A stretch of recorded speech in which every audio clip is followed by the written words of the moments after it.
നമസ്കാരം മലയാളി വാർത്തയിലേക്ക് സ്വാഗതം. അഡ്വക്കേറ്റ് വി ആളൂരിനെതിരെ എറണാകുളം സെൻട്രൽ പോലീസിൽ പോക്സോ കേസ് രജിസ്റ്റർ ചെയ്തു. പ്രായപൂർത്തിയാകാത്ത പെൺകുട്ടിയുടെ ശരീരത്തിൽ കടന്നു പിടിച്ചുവെന്നാണ് പരാതി.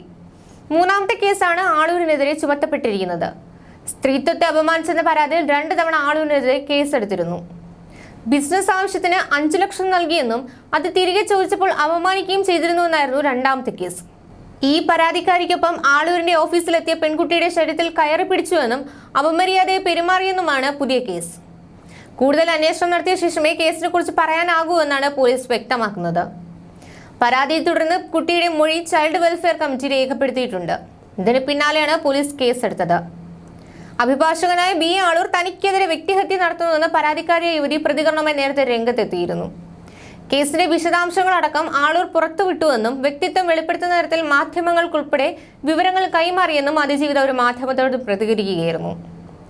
കേസ് പിൻവലിക്കണമെന്ന് ആവശ്യപ്പെടുകയും ഭീഷണിപ്പെടുത്തുകയും ചെയ്തു. എന്നാൽ താൻ അതിന് വഴങ്ങാതിരുന്നതോടെ വ്യക്തിപരമായി അധിക്ഷേപിക്കാനാണ് ആളൂർ ശ്രമിക്കുന്നതെന്നും അതിജീവിത പറഞ്ഞു. വസ്തുസംബന്ധമായ കേസിന്റെ കാര്യത്തിൽ ഓഫീസിലെത്തിയ തനിക്ക് ആളൂരിൽ നിന്ന് ലൈംഗികാതിക്രമം ഉണ്ടായെന്ന് യുവതി വെളിപ്പെടുത്തിയിരുന്നു. അതിക്രമത്തിനെതിരെ യുവതി പോലീസിലും ബാർ കൗൺസിലിലും പരാതി നൽകി. തുടർന്ന് കേസിൽ ആളൂരിന് ഹൈക്കോടതി മുൻകൂർ ജാമ്യം അനുവദിക്കുകയും ചെയ്തു. കേസ് ഒഴിയുമെന്ന് പറഞ്ഞതിന്റെ പ്രതികാരമായാണ് യുവതിയിൽ നിന്ന് ഉണ്ടായിരിക്കുന്നതെന്നാണ് ആളൂർ ഇതിനോട് പ്രതികരിച്ചത്. ആളൂർ വളരെ ശക്തനാണ്, അയാളോടാണ് ഏറ്റുമുട്ടുന്നതെന്നറിയാം. പരാതി നൽകാൻ പോലീസ് സ്റ്റേഷനിൽ ചെന്നപ്പോൾ പോലും ഇത്രയും വലിയ വക്കീലല്ലേ വേണോ തുടങ്ങിയ പ്രതികരണങ്ങൾ കേട്ടിരുന്നു. പക്ഷേ സത്യം എന്താണെന്ന് നിയമം തെളിയിക്കട്ടെ. എന്നാൽ കേസ് ഒഴിയുന്നതുമായി ബന്ധപ്പെട്ട് ചർച്ച പോലും ഉണ്ടായിരുന്നില്ലെന്ന് യുവതി പറയുന്നു. ഞാൻ അനുഭവിച്ച കാര്യമാണ് പരാതിയെ പോലീസ് സ്റ്റേഷനിൽ നൽകിയത്. കേസ് ഒഴിയുന്ന കാര്യം ആളൂർ ഒരിക്കൽ പോലും സംസാരിച്ചിട്ടില്ല. ഫീസായി കുറേയേറെ തുക ഇതിനകം നൽകിയതാണ്.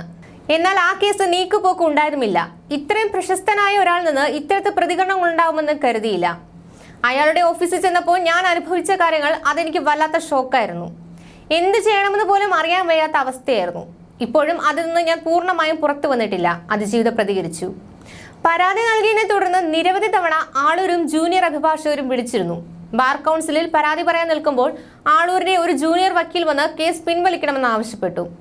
ഭീഷണിയുടെ സ്വരത്തിലായിരുന്നു അത്. താനത് ചെവി കൊടുത്തില്ല. തുടർന്ന് പല ഓൺലൈൻ മീഡിയകളിലും താൻ ആളൂരിന് വാദിക്കാനായി നൽകിയ കേസിന്റെ വിശദാംശങ്ങൾ വന്നു. എന്റെ അഭിഭാഷകൻ എന്ന നിലയിൽ താൻ അയാളോട് പറഞ്ഞിരുന്ന എന്റെ വ്യക്തിപരമായ കാര്യങ്ങൾ ഉൾപ്പെടെ വ്യക്തിഹത്യ നടത്തുന്ന തരത്തിലാണ് പുറത്തു വന്നത്. എന്റെ പേര് പറഞ്ഞില്ലെന്ന് മാത്രമേ ഉള്ളൂ. തന്നെ തിരിച്ചറിയാൻ കഴിയുന്ന എല്ലാവിധ വിവരങ്ങളും അത്തരം റിപ്പോർട്ടുകളിൽ ഉണ്ടായിരുന്നു. ഇത് തനിക്ക് വല്ലാത്ത മാനസിക ബുദ്ധിമുട്ടുണ്ടാക്കിയതായും യുവതി പറയുന്നു. ന്യൂസ് ഡെസ്ക് മലയാളി വാർത്ത.